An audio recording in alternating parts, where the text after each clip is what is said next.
Whispering House at Blackwood Hill. Part 1. The invitation of darkness. On the outskirts of Blackwood Hill stood an abandoned mansion that no one dared to enter after sunset. For over 70 years, it had watched the world in silence. Its broken windows stared like empty eyes. Its cracked walls whispered secrets no one wanted to hear. The locals believed the house was alive. They said it remembered every person who had entered and never truly let them leave. Most people laughed at the stories until someone disappeared again and again and again. Ethan Carter was different. At 27 years old, he had built a reputation as one of the Internet's most fearless paranormal photographers. Haunted hospitals, abandoned prisons, forgotten churches. He had explored them all. Millions of viewers watched his videos, believing he could explain every ghost story with logic.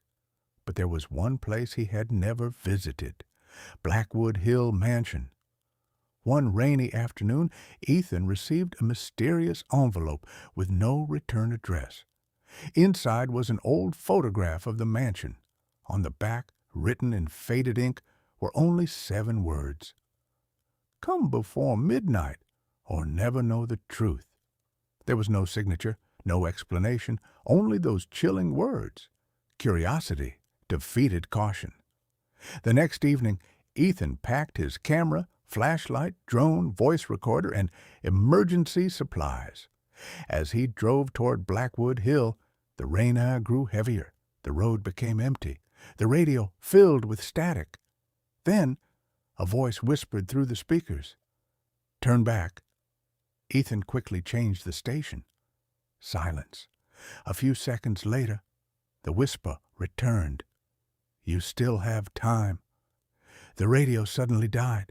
The car lights flickered. His phone lost all signal.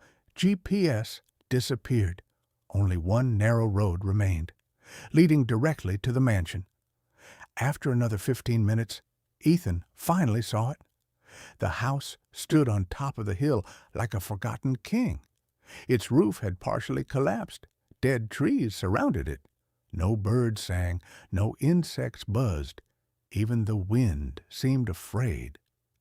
The moment Ethan stepped out of the car, everything became silent, completely silent.